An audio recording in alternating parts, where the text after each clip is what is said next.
मैं Veer Bahadur Singh, chairman United Front of ex serviceman. मैं आज आपको आरओपी की विशुद्ध विसंगतियों के बारे में बताऊंगा, जो क्योंकि हम लोगों ने ड्राफ्ट गवर्नमेंट लेटर भारत सरकार से मंगाए हैं, जिसका अध्ययन करने के बाद जो निकली है वो आपके समक्ष रख रहा हूं। पहले जो 7 नवंबर 2015 का चिट्ठी आरओपी को निकला है, उसमें मिनिमम और मैक्सिमम का एवरेज के आधार पर आपका टेबल का निर्धारण की बात कही गई है। हालांकि ऐसा नहीं होना चाहिए, क्योंकि जेसीओ जोआर के लिए हमेशा maximum of scale with rank बेटे के साथ मिलता रहा है। 6 पे कमीशन ने ये कहा कि हम आपको लेटरल मूवमेंट कराएंगे, इसलिए आपकी प्रिविलेजेस को ख़त्म कर रहे हैं। उन्होंने प्रिविलेज तो करा दिया, लेकिन लेटरल मूवमेंट की कोई पॉलिसी नहीं लाई, और हम वही पुराने प्रोविजन के साथ गवर्न होते रहे। तो कम से कम पे कमीशन, कम से कम आरओपी की टेबल में उसको कंपनसेट करना चाहिए था, और बेस ईयर जिसके आधार पर डाटा बना है वो आरओपी का टेबल निर्धारित हुआ है, उसमें जो मैक्सिमम पे गए हैं उस विथ रैंक बेटे जेसीओ इंश्योर का टेबल का निर्धारण करना चाहिए था। अगर ऐसा होता तो कोई विसंगति पैदा नहीं होती, कोई विसंगति आज होती नहीं। दूसरा, इन्होंने क्या किया, 7 सीपीसी ने ये किया कि जो मिनिमम गारंटी पेंशन का कंसेप्ट चला आ रहा था उसको इन्होंने ख़त्म कर दिया 7 सीपीसी में। इसलिए आपने देखा होगा कि ओआरओपी टेबल्स में कई रैंक माइनस में चले गए। हालांकि वो प्रोटेक्टेड है, लेकिन वो माइनस में इस कारण से चले गए। अब मैं आता हूँ कि क्या है विसंगतियाँ जो इन्होंने ओआरओपी के जो 7 नवंबर 2015 के लेटर के खिलाफ टेबल के निर्धारण में विसंगतियाँ पैदा की है। तो ये है कि मैक्सिमम का जब डाटा ले रहे थे, उस डाटा से direct entry rank, higher rank को छोड़ दिया। जैसे डायरेक्ट एंट्री हवलदार थे, नायक सूबेदार थे, उनको छोड़ दिया। आउट ऑफ टर्न प्रमोशन वालों को डाटा से बाहर कर दिया। एक्स्ट्रा इंक्रीमेंट लेने वालों को डाटा से बाहर कर दिया। हायर पेंशन कोर्ट ऑर्डर से लेने वालों को डाटा से बाहर कर दिया। मतलब आपको आरओपी में दौड़ा रहे हैं और आपकी पैर में जेसीओ इंश्योर के पैर में जंजीर बांध रहे हैं। तो आपका एवरेज जो मैक्सिमम का था वो बढ़ेगा कैसे? उसी तरह एमएससीपी में जो रैंक अपग्रेड, फाइनेंशियल अपग्रेड हुए हैं, सब्सटेंटिव नहीं। जैसे कोई एसीपी 2 ले रहा है सिपाही, लेकिन है तो सिपाही, तो आप 1 रैंक 1 पेंशन दे रहे हैं, 1 रैंक 1 पेंशन दे रहे हैं, तो उसका जो एमएससीपी भले ही फाइनेंशियल अपग्रेडेशन में गया हो, लेकिन उसका जो डाटा है उसको सब्सटेंटिव रैंक में काउंट होना चाहिए था। वो आपने काउंट नहीं हुआ, जिससे हमारा मिनिमम डाउन हुआ, मिनिमम लो हुआ। दूसरा, आपने क्या किया कि जो जिस रैंक का डाटा नहीं है उसको नीचे के रैंकों से प्रोटेक्ट किया। जैसे ऑनरी नायक का डाटा नहीं था, उसको सिपाही के बराबर कर दिया। ऑनरी हवलदार का डाटा नहीं था, उसको नायक के बराबर कर दिया। ऑनरी नायक सूबेदार का डाटा नहीं था, उसको हवलदार के बराबर कर दिया। ये आपने विसंगति पैदा की। दूसरा क्या है कि अगर आपके पास हायर क्वालिफाइंग सर्विस का डाटा है, लोअर क्वालिफाइंग सर्विस का डाटा नहीं है, तो हायर से आपने जितना, जैसे मान लो 22 का आपके पास डाटा नहीं है, आपके पास 26 का डाटा है, तो आप जब 26 से डाटा को कैलकुलेट कर रहे हो और 22 पे ले आ रहे हो, तो 3% ईयरली डिक्रीज कर रहे हो, कम कर रहे हो।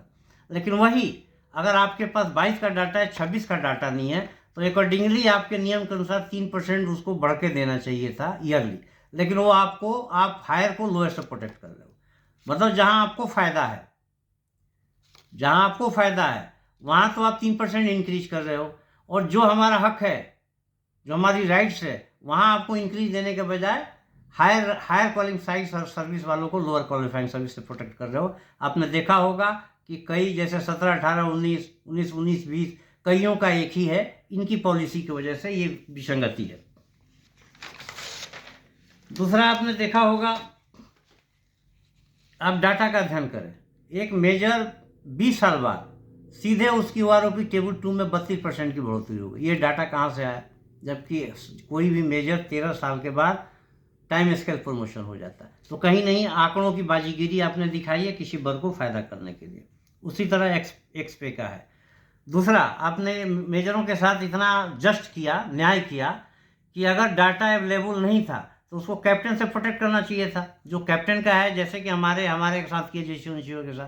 तो अकॉर्डिंगली अगर आपके पास मेजर रैंक का डाटा 13 साल के बाद नहीं हो रहा है, तो उसको आप कैप्टन से प्रोटेक्ट करिए ना। आप उसको 32% इन्हांस इंक्रीज क्यों करके दे रहे हो? दूसरा है आपका एक्स पे के बारे में। आपने 1/1/2016 को जो रिटायर्ड हुए हैं, चाहे पहले हुए जो ट्रेड या बाद में गए हैं, सबको आपने 62 दिया है। आपने 2016 से पहले जाने वालों को नोशनली फिक्सेशन किया हुआ है और बाद वालों को तो आपने दिया ही दिया, लेकिन OROP टेबल में आपने 2 कर दिया, एक 16 के बाद जाने वालों का, एक पहले जाने वालों का। ये विसंगति आपने क्रिएट की, इलीगल है। आर्मी रूल 13.3.3.4 इसका जो क्लॉज है ये 7 नवंबर 2015 के लेटर में था नहीं, ऑन रिक्वेस्ट वाला क्लॉज है। आपको सेना ने रिमाइंड कराया कि भाई आपने ऑन रिक्वेस्ट वालों का OROP के क्लॉज में शामिल नहीं किया, तो आप उसको शामिल कर रहे हो 6/6/2017 को अमेंडमेंट द्वारा। तो आप अमेंडमेंट इशू कर रहे हो, इस क्लॉज को शामिल कर रहे हो 6/6/17 को। तो आप किस आधार पे आपने जो 6/6/17 से पहले जाने वालों ऑन रिक्वेस्ट पे जाने वालों का OROP नहीं दिया? आपको देना चाहिए, ये विसंगति आपने क्रिएट की। अब मैं आपको आके बता रहा हूँ।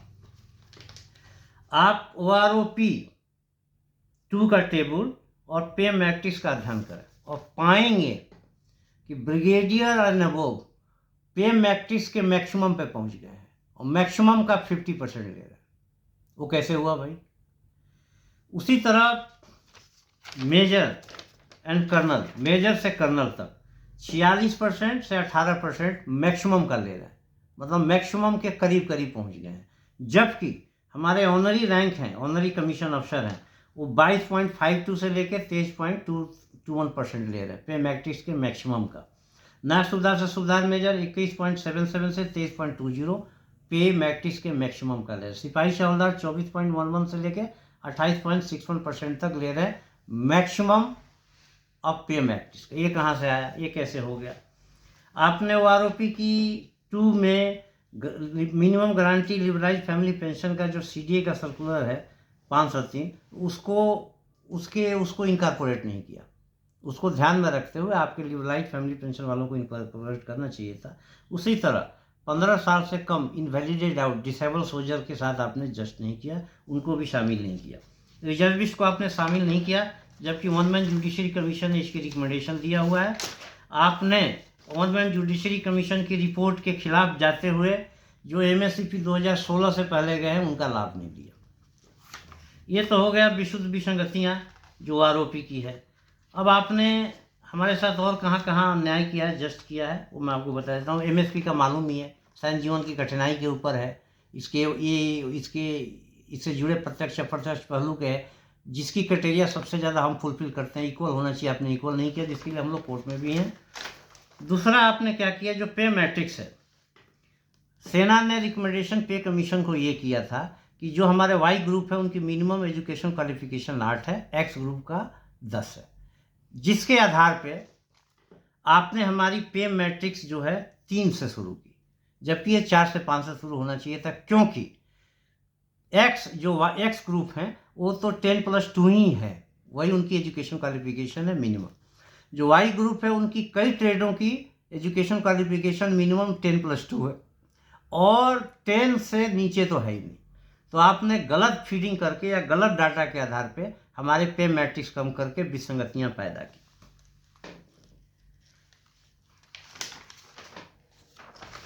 Enhance rate of family pension है, ये सिविलियन को ध्यान में रखते हुए आपने डेथ के 7 ईयर्स बाद या 67 ईयर्स फिर ये क्लॉज ऐड किया है, क्योंकि वो 60 साल में रिटायर्ड होते हैं। हमारे लिए कम से कम 7 ईयर्स की क्लॉज को ख़त्म करिए, एक ही क्लॉज रखिए 67 years of age. Liberalise family pension और डिसेबल जो वार डिसेबल है उनकी जो पेंशन है, इसमें वेरिएशन रैंक आधारित नहीं होना चाहिए, क्योंकि पराक्रम, त्याग और बलिदान इसका मूल्यांकन रैंक के आधार पर नहीं होना चाहिए, इनको एक ही पैकेज होना चाहिए था।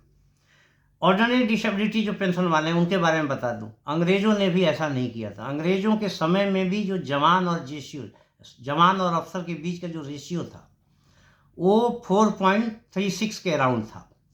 आपने उसको 4th और 5th पे कमीशन में 1.66 1.67 रेशियो था।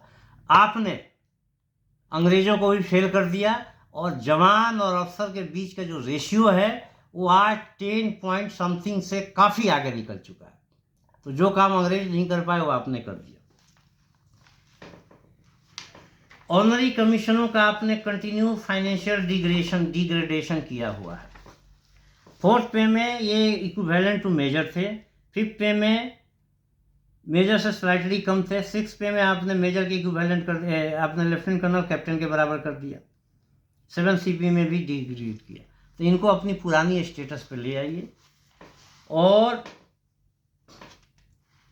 जो ऑनरी सूबेदार मेजर हैं वो हक हैं, सभी ऑनरी का कोई ना कोई फ़ायदा मिलता है। एक ऑनरी सूबेदार मेजर हैं जिनको फ़ायदा नहीं मिल रहा, उनको सूबेदार मेजर का पेंशन दें, उनको उनका हक दें। OROP टेबल का लाइव डाटा साफ नहीं करे, दे नहीं रहे हैं, कुछ ना कुछ छुपा रहे हैं। MSCP बहुत इंपॉर्टेंट पॉइंट है भाई। गवर्नमेंट ने ये पॉलिसी लाई कि कोई आदमी अगर प्रमोट नहीं होता है तो सरकार उनको गारंटी देगी 3 MSCP का रिटायरमेंट से पहले। आपने फिर पॉलिसी बना दी सिविलियन को देखते हुए, थोड़ा संशोधन किया, 8, 16 और 24 कर दिया। सिपाही 24 तक कहाँ जाते हैं, 17 से पहले सिपाही चले जाते हैं। आपकी पॉलिसी के कंट्राडिक्टरी आपने MSCP का निर्धारण कर दिया कि इतने साल बाद मिलेगा, वो गलत है। 17 साल से पहले सभी दीजिए, ये रूल के अनुसार है, ये एनोमली है, ये विसंगति है पे कमीशनों की। और जो हम लोगों ने मांग किया हुआ है कि जितने भी DGR की पॉलिसी है, सोल्जर बोर्ड है, ECHS है, कैंटीन है, वहाँ भेदभाव है, वो भेदभाव को जड़ से समाप्त करिए, ये मेरा आग्रह है आपसे। फिर मैं एक बार अपील कर रहा हूँ भारत के सभी पूर्व सैनिक बंधुओं से, ये लड़ाई मेरी अकेले की नहीं है। 6 अगस्त 2023 को रामलीला मैदान, ये राजनीतिक रैली नहीं है, सुविधाओं का प्रोवाइड किया जाएगा, हम लोग इतना क्षमता वाले नहीं हैं। ये लड़ाई आपकी है, 28 लाख सैनिकों के लिए है। घर में मत बैठिए, आपको उठना पड़ेगा। जिस दिन आप जग गए, उठ गए और रामलीला ग्राउंड में 6 अगस्त को पहुंच गए, समस्याओं का समाधान निश्चित है। जय हिंद, जय भारत।